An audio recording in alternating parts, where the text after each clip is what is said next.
தமயந்தி சீரியல்ல இன்னைக்கு என்ன நடக்க போகுதுன்னு பார்க்கலாம் வாங்க. எபிசோட் ரொம்ப அருமையா இருந்துச்சுன்னே சொல்லலாம். ஸ்கிப் பண்ணாம ஃபுல்லோடையும் கேளுங்க. அதுக்கு முன்னாடி இந்த வீடியோ எனக்கு பிடிச்சிருந்துச்சுன்னா லைக் பண்ணி பாருங்க. ரொம்ப பிடிச்சிருந்துச்சுன்னா நம்ம சேனலுக்கு வந்து சப்ஸ்கிரைப் பண்ணி கண்டினியூஸா ஆதரவு தாங்க. நம்ம தமயந்தி வந்து கேட்குறாங்க நலன் கிட்ட. உங்களாலலாம் நல்ல சாப்பாடுலாம் வெறுக்க முடியாது. என் மேல அம்புட்டு கோவமா இருப்பீங்க. நான் ஏதாவது நல்ல சாப்பாடா குடுத்தேன்னா, நீங்க சாப்பிடுற விதத்திலேயே வந்து தெரிஞ்சிரும். உங்க கோவம்லேருந்து எல்லாம் தன்மையாயிடும். உங்களுக்குள்ள இன்னொரு மனசு இருக்கு. அத பத்தி எனக்கு தெரியாதுன்னு நெனச்சீங்களா? என்னது ஃபிலாசபி மாரி பேசிட்டு இருக்க? என்ன பத்தி என்ன தெரியும்? நீங்க இப்ப சமீபத்தில என்ன தேடுறீங்கன்னு கூட என்னால சொல்ல முடியும். சும்மா குட்டாம்போக்குலலாம் சொல்லக்கூடாது. ஏங்க நான் உங்களோட மனைவி. எனக்கு தெரியாதா? அப்படின்னு சொல்லிட்டு ஒரு பொண்ண பத்தி தானே தீவிரமா வந்து தேடிட்டு இருக்கீங்க. பரவாயில்லையே!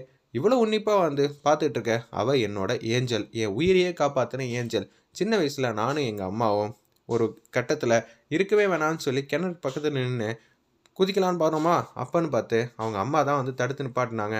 அதனால கண்டிப்பா அந்த பொண்ணுக்கு நான் என்னென்ன செய்யணும்னு நினைக்கிறேனோ, அது எல்லாமே செய்வேன். பரவாயில்லையே! நலனுக்கு பின்னாடி நல்ல குணங்களும் இருக்கு. பாறைக்குள்ள ஈரம்னு சொல்லுவாங்கல்ல, இந்த கடுமையான பாறாங்கல்குள்ளேயும் அங்கங்க சின்ன சின்ன வந்து ஈரம்லாம் இருக்கு போல இருக்கு. ஏய் கிண்டல் பண்றியா? அந்த பொண்ணுக்கு நான் விசுவாசியா இருப்பேன். ஆனா உனக்கெல்லாம் என்னால இருக்க முடியாது. இந்த வீட்டுக்குள்ள வேணா ஹஸ்பண்ட் அண்ட் ஒய்ஃப் அதுவும் அம்மாக்காவ தான் நடிக்கணும். ஆனா வெளி உலகத்துக்கு அந்த போட்டியில நீ ஒரு துருவம், நான் ஒரு துருவம். சரியா? அப்படின்னு சொல்லிடுறாங்க. இதெல்லாம் தெரிஞ்ச விஷயம் தானே பாஸ். என்ன பாஸ் புதுசா ஏதாவது சொல்லுங்க. அரைச்ச மாவையே அரைக்கிறீங்க அப்படின்னு சொல்லி காமெடி பண்றாங்க. அந்த இடத்துல நம்ம தமயந்தி என்ன பொசுக்குன்னு அசிங்கப்படுத்திட்டு போயிட்டா. இதெல்லாம் தேவையாங்கிற மாரி யோசிக்கிறாங்க. நலன் வந்து ஒருத்தவங்கள வந்து அப்பாயின்ட்மென்ட் பண்ணியிருந்தாங்கல்ல, தமயந்திய கண்டுபிடிக்கிறதுக்காக. அவங்க வந்து வந்திருக்காங்க. என்னது? நலன் வீட்ல யாரையுமே காணோம் அப்படின்னு சொல்லும்போது, தமயந்தி வந்து டைரக்ட்டா வந்து பேசுறாங்க அவங்கள்ட்ட. "நீ யாரும்மா? இத்தன நாளா நான் இந்த வீட்டுக்கு அடிக்கடி வந்துட்டு வந்துட்டு போறேன். நலனுக்கு நான் ரொம்பவே வேண்டியப்பட்டவன். ஆனா நீ யாருன்னே தெரியலையேங்கிற மாரி." அந்த அண்ணன் வந்து கேட்குறாங்க. "நீ புதுசா சேர்ந்திருக்கிற வேலைக்காரியாம்மா? சரி, சரி. என்னங்க பொசுக்குன்னு வேலைக்காரின்னு சொல்லிட்டீங்க. நான் வந்து வீட்டுக்காரி." "என்னது வீட்டுக்காரியா? நலனோட வீட்டுக்காரி. எனக்கும் அவருக்கும் சமீபத்தில தான் கல்யாணம் ஆச்சு. இத பத்தி நலன் நம்மள்ட்ட ஒரு வார்த்தை கூட சொல்லலையேங்கிற மாரி அந்த இடத்துல யோசிக்கிறாங்க. இவங்க 2 பேரும் பேசுற விஷயத்த வந்து பார்க்குறாங்க நம்ம நலன். இவங்கள வேற சமாளிக்கணுமா? சரின்னு சொல்லிட்டு வராங்க. "டேய் நீ உள்ள ஆக வேண்டிய வேலைய பாரு. நாங்க 2 பேரும் ஏதாவது பேசுவோம்ன்னு" சொன்னோனே, சரிங்கன்னு சொல்லிட்டு அவங்க மட்டும் போக ஆரம்பிச்சுட்டாங்க. நலன் என்ன? அப்படின்னு சொல்லி கேட்கும்போது, "முக்கியமான விஷயம் எதுவும் கண்டுபிடிச்சீங்களா?" "ஆமா கண்டுபிடிச்சேன். ஒரு சோகமான விஷயம்னே சொல்லலாம்" அப்படின்னு சொல்லிட்டு பேச்ச ஆரம்பிக்கிறாங்க. "அப்படி என்ன விஷயத்த நான் கண்டுபிடிச்சீங்க?"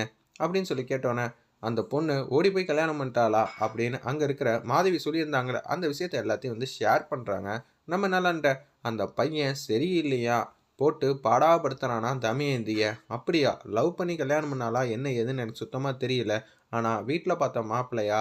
என்ன ஏதுன்னு அதெல்லாம் தெரியல. ஆனா அந்த பொண்ணு ரொம்பவே கஷ்டப்பட்டுக்கிட்டு இருக்காங்கிற விஷயம் மட்டும் தெள்ளத் தெளிவா தெரியுது நலன். அந்த மாப்பிள்ளை தான் மேல அம்புட்டு தப்பு இருக்கு. அவன் போட்டு பாடாப்படுத்திக்கிட்டு இருக்கான். கடைய வேற பூட்டிட்டா. அவ எப்ப அவன்கிட்டேருந்து வெளியில வந்து கடைய தொறந்து ரொம்பவே சோதனை காலத்துல வந்து அவ இருக்கா. அச்சச்சோ! அந்த மாரி தங்கமான பொண்ணுக்கு இப்படிப்பட்ட மாப்பிள்ளை வந்து அமைஞ்சுட்டானா? ரொம்பவே கேட்கவே வந்து சங்கடமா இருக்கு. எங்க இருக்கான்னு தெரியுமா அந்த பொண்ணு? அந்த பொண்ணுக்கு என்ன தேவையோ அது எல்லாத்தையும் நான் குடுக்க நான் ரொம்பவே கடமைப்பட்டுருக்கேன். அது என்னோட கடமையும் கூட அப்படின்னு சொல்லிட்டு இருக்காங்க அந்த இடத்துல நம்ம நலன். சரிப்பா கண்டுபிடிச்சா நான் சொல்கிறேங்கிற மாதிரி தான் பேச்ச ஆரம்பிக்கிறாங்க அந்த இடத்துல நம்ம நலனோட ஃப்ரெண்டு. அப்படியே வந்து இப்போ கடந்து போக ஆரம்பிச்சிட்டாங்க. ரோட்டில் வந்து கேஷுவலாக நின்றுட்டு இருக்காங்க. யாரோ ஒருத்தவங்க இந்த போட்டியில் வந்து கலந்துக்கிட்டனால ரொம்ப வாழ்த்துக்கள்ங்கிற மாதிரி பேசுகிறாங்க. டேய் நீயே மிகப்பெரிய செஃப் ஜட்ஜா தானடா போன, திடீர்னு வந்து போட்டியில் கலந்துக்கிட்டா மற்றவங்கலாம் வந்து பயப்பட மாட்டாங்களா? பேசாமல் வந்து அந்த டைட்டிலே நீயே எடுத்துக்க வேண்டியது தானே. ஏய் நீ ரொம்பவே புகழ்ந்துக்கிட்டு இருக்க. ஏய் உண்மையை தானடா சொன்னேன். ஜட்ஜா போன நீ நீ எதுக்குடா வந்து போட்டியில் வந்து கலந்துக்கிட்ட? இப்போ உன்னால் அந்த டைட்டில் யாருக்குமே ஆசைப்படாத அளவுக்கு உயரத்துல நீ இருக்க அப்படின்னு சொல்லி பில்டப்போட பேசுறாங்க. அவர் ரொம்ப வெட்கப்படுறாங்க. நம்ம நலன், ஐயையோ! என்னம்மா நீ இப்படி பேசிட்டு இருக்க? நான் என்னோட திறமைய டெய்லியும் வந்து ப்ரூவ் பண்ணிக்கிட்டே இருக்கேன். அதனால கூட நான் வந்து ஜெயிக்கிற மாரி கூட உனக்கு தோணியிருக்கலாம். சரி, சரி ரொம்ப சொல்லாத. எனக்கே ஒரு மாரியா இருக்குன்னு சொல்லிட்டு ஃபோன வைக்கிறாங்க. பின்னாடி வந்து ஏஜிஆர் வந்து மாஸா வந்து நிக்கிறாங்க. அவங்க போட்டிருக்க காஸ்டியூம் வந்து வேற லெவல்ல இருந்துச்சுன்னே சொல்லலாம். ஏஜிஆரோட காஸ்டியூம் அப்படியே மாஸா வந்து நிக்கிறாங்க. "வாழ்த்துக்கள்ப்பா" அப்படின்னு சொல்லி பொக்கே வந்து குடுக்குறாங்க. "எதுக்கு இந்த பொக்கே?" "நீ தான் இந்த பார்ட்டிசிபென்ட்டா ஆயிட்டியேப்பா ஜட்ஜ்லேருந்து. உனக்கே ஒண்ணும் பாவமா தெரியல. ஓ! ஜட்ஜ்லேருந்து இங்க வந்தா நீ ஈஸியா ஜெயிச்சிட்டேன்னு நெனச்சியா?" அப்படின்னு சொல்றாங்க. தமயந்திய வந்து எப்படி இருந்தாலும் தோற்கடிச்சு அந்த மெஸ்ஸ புடுங்கணும்னு தான் ஆசை. உன்னால 50 ரெசார்ட்ட வந்து ஆரம்பிக்க போறேன். இது எதையுமே நான் நடக்க விட மாட்டேன் அப்படின்னு சொல்றாங்க அந்த இடத்துல நம்ம ஏஜிஆர். உன்னால எதுவுமே கிழிக்க முடியல. இத்தன நாளா எதுவும் கிழிக்க முடியாத நீ, இந்த வாட்டியும் கை தட்டிட்டு வெளிய உட்கார்ந்துகிட்டு பார்க்க வேண்டியது தான். ஏய் இந்த வாட்டி தமயந்தி வந்து இருக்காடா. அவ தான்டா என்னோட ட்ரம்ப் கார்டு. அவள வச்சு உன்ன நான் தோற்கடிக்கிறேன். தமயந்தி எப்படி தெரியுமா சமைப்பா? இந்த வாட்டி நான் இதை மிஸ் பண்ண தயாராக இல்லைன்னு ஏஜிஆர் வந்து பேசுகிறாங்க. சரிப்பா, ஓகே, தமயந்தியே வந்து 7வது வாட்டி ஏதோ அதிர்ஷ்டத்தினால வந்தா அப்படின்னு நம்ம நலன் வந்து பேசுகிறாங்க. ஓ அப்படியா, கொண்டு வந்தது நான் தான். சரியா, இங்கே இன்ஃப்ளூயன்ஸும் பணமும் இருந்துச்சுன்னா எதை வேணாலும் சாதிக்கலாம். எப்படி இருந்தாலும் நான் ஃபைனல் ரவுண்ட் வரைக்கும் கொண்டு வந்துடுவேன் தமயந்தியங்கிற மாதிரி மார்க் பண்ணுறாங்க எல்ஜிஆர். அது மட்டும் இல்லாமல் உங்கள் அம்மாட்ட நீங்கள் என்ன சொல்லியிருக்க? என்னது நம்ம அம்மாட்ட பேசுனதெல்லாம் இவனுக்கு எப்படி தெரியும்? சரி சொல்கிறானா பார்ப்போங்கிற மாதிரி நலன் வந்து யோசிச்சுட்டு இருக்காங்க. நீ தமயந்தியை வந்து ஜெயிக்க வைக்கிறதுக்காக திட்டுவ, கொல்லுவ. ஆனால் இது எல்லாம் சும்மாமா. நான் தமயந்தி வந்து மோட்டிவேட் பண்ணி ஃபைனல் ரவுண்ட் வரைக்கும் கொண்டு வர போகிறேன். அங்கே வந்து விட்டு கொடுக்க போகிறேன் தானே உங்கள் அம்மாட்ட சொன்னேன். என்னடா அது நம்ம நலல் மாதிரி பின்னாடியே வந்து ஃபாலோ பண்ணிட்டு இருக்கானா? அம்மாவுக்கு நானும் ரகசியமாக பேசின விஷயம்லாம் எப்படி அவனுக்கு தெரிஞ்சிச்சு? தமயந்திக்கு பிரீத்தி கூட யாருக்கும் தெரியாத விஷயத்தை அவன் சொல்கிறானேங்கிற மாதிரி பாட்டு மிச்சத்தில் இருக்காங்க. அந்த இடத்துல நம்ம நலனு, டேய் இதெல்லாம் அவங்க போய் உங்கள் அம்மாட்டெல்லாம் சொல்லி கொடுக்கலாம் மாட்டேன் சரியா? அதுக்கெல்லாம் நீ கவலைப்பட்டு இருக்காத. அந்த அளவெல்லாம் கீழெல்லாம் இறங்கல. நீ எப்படி இருந்தாலும் தோற்று போகிற. அதுக்கு ஆல் த பெஸ்ட் கொடுக்கலாம் தான் பொக்கையோட வந்திருக்கேன்.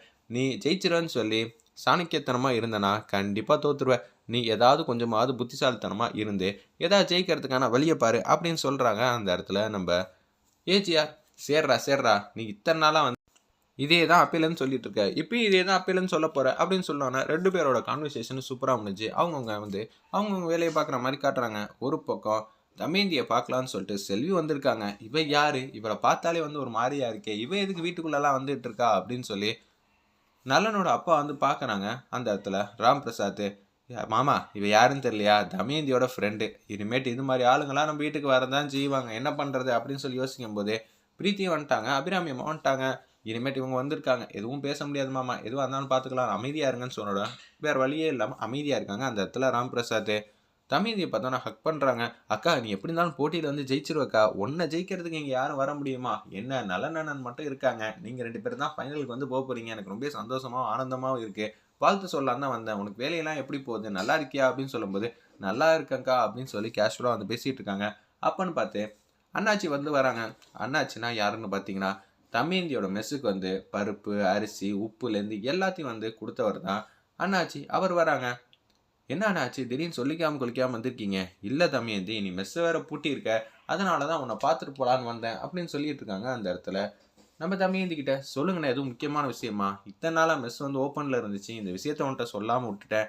ஆனால் இன்னைக்கு எப்படிமா சொல்லாமல் இருக்க முடியும்? மெஸ் வேற 1 மாசமாக வந்து பூட்டியிருக்கா, அதனால தான் எனக்கே கொஞ்சம் பட்டமாக இருக்குது. மெஸ்ஸில் 6 லட்சம் ரூபாய்க்கான வரவு செலவு கணக்கு வந்து பெண்டிங்கில் இருக்குது. என்னது மளிகை ஜாமான் வந்து 6 லட்சம் கிட்ட இருக்கா, எப்படிண்ணே அப்படின்னு சொல்லி கேட்கும்போது அவ்வளோ தானே தமயந்தி, இதெல்லாம் ஒரு விஷயமா? உங்கள் அக்கௌண்ட் நம்பர் சொல்லுங்கள், நானே வந்து அனுப்பிச்சி வச்சிட்றேன் அப்படின்னு சொல்லும்போது அத்தை இதெல்லாம் ஏன் பிரச்சனை, நான் பார்த்துக்கிறேன்னாங்க.